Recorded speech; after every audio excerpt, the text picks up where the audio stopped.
पंढरपुर स्थित श्री विठोबा रुक्मिणी मंदिर समिति ने 8 फरवरी को माघी एकादशी समारोह यानी जय एकादशी के लिए व्यापक तैयारी की है। माघी एकादशी को लेकर भक्तों में खासा उत्साह देखा जा रहा है। पंढरपुर स्थित श्री विठोबा रुक्मिणी मंदिर समिति ने 8 फरवरी को माघी एकादशी के लिए व्यापक तैयारियां की है। विशेष पूजा और आयोजन में हजारों भक्तों की उपस्थिति की संभावना है। मंदिर समिति ने भक्तों के लिए सुविधाएं प्रदान की है, लेकिन कतारों में व्यवधान डालने वालों के खिलाफ सख्त कार्रवाई की चेतावनी दी है। सुरक्षा के लिए पुलिस बल और प्रबंधन टीम तैनात किए गए हैं।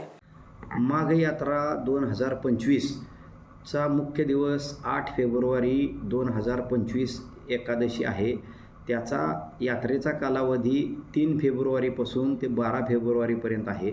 यात्रेनिमित्त मंदिर समितीमार्फत 4 कायमचे पत्राशेड असतात पदस्पर्श दर्शन रांगेसाठी। नवीन 4 पत्राशेड व 3 विश्रांती कक्ष बनवण्यात आले आहेत। एक विश्रांती कक्ष पंचमुखी मारुतीजवळ आणि 2 विश्रांती कक्ष रिद्धिसिद्धी गणपतीजवळ। तसेच मंदिर समितीमार्फत पदस्पर्श दर्शन रांगेमध्ये असणाऱ्या भाविकांना पत्राशेडमध्ये तसेच सारडा भवनजवळ चहा पाणी जेवण व्यवस्था करण्यात आली आहे। दर्शन रांगेमध्ये घुसखोरी करण्याचा कोणी प्रयत्न केल्यास संबंधितावर गुन्हा दाखल करण्याची तरतूद करून ठेवण्यात आली आहे।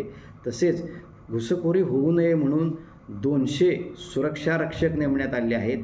तसेच अन्नदान व इतर सेवासाठी 1200 स्वयंसेवक देखील मंदिरामध्ये सध्या दाखल झाले असून त्यांच्यामार्फत विविध अन्नछत्र विभाग, देणगी विभाग, पूजा, स्वच्छता इत्यादीमध्ये ते मदत करत आहेत।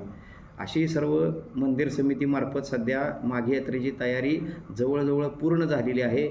भाविकांना आवाहन करण्यात येते की आपण श्री पंढरपूरमध्ये आल्यानंतर कोणत्याही पदस्पर्श दर्शनासाठी अथवा मुखदर्शनासाठी कोणत्याही व्यक्तीस आर्थिक व्यवहार करून दर्शन घेऊ नये असे आवाहन मंदिर समितीतर्फे आपणास करण्यात येत आहे।